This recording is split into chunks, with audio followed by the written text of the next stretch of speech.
గత డిసెంబర్ నెలలో మిచాంగ్ తుఫాన్ కారణంగా జిల్లాలో పంటలు నష్టపోయిన 29,730 మంది రైతులకు రాష్ట్ర ప్రభుత్వం 23,05,00,000 రూపాయల మేరకు ఇన్పుట్ సబ్సిడీ అందించిందని జిల్లా కలెక్టర్ డాక్టర్ కృతికా శుక్లా తెలియజేశారు.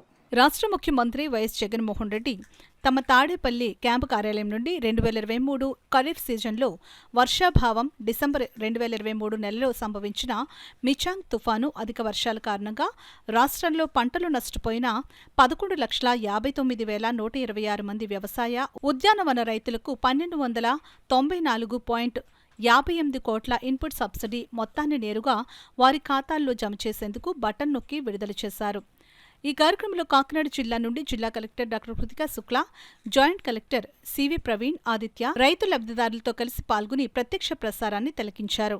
ముఖ్యమంత్రి బటన్ నొక్కి ఇన్పుట్ రాయితీ విడుదల చేసిన అనంతరం జిల్లాలో 2023 డిసెంబర్ నెలలో మిచాంగ్ తుఫాన్ ప్రభావంతో కురిసిన అధిక వర్షాల వల్ల పంటలు నష్టపోయిన వ్యవసాయ ఉద్యానవన రైతులకు రాష్ట్ర ప్రభుత్వం అందించిన సహాయ చెక్కులను లబ్ధిదారులకు పంపిణీ చేశారు. ఈ సందర్భంగా ప్రకృతి విపత్తుల వల్ల నష్టపోయిన రైతులకు సత్వర ఉపశమనం కల్పిస్తూ ఏ సీజన్లో జరిగిన పంట నష్టానికి అదే సీజన్ ముగిసేలోపే నష్టపరిహారం అందిస్తున్నందుకు హాజరైన లబ్ధిదారు రైతులు హర్షం వ్యక్తం చేస్తూ ముఖ్యమంత్రికి, జిల్లా కలెక్టర్కు, వ్యవసాయ ఉద్యాన అధికారులకు ధన్యవాదాలు తెలియజేశారు. ఈ కార్యక్రమంలో జిల్లా వ్యవసాయ అధికారి జెడి విజయ్ కుమార్, జిల్లా ఉద్యాన అధికారి నేతల మల్లికార్జునరావు, వ్యవసాయ ఉద్యాన అధికారులు, లబ్ధిదారు రైతులు పాల్గొన్నారు.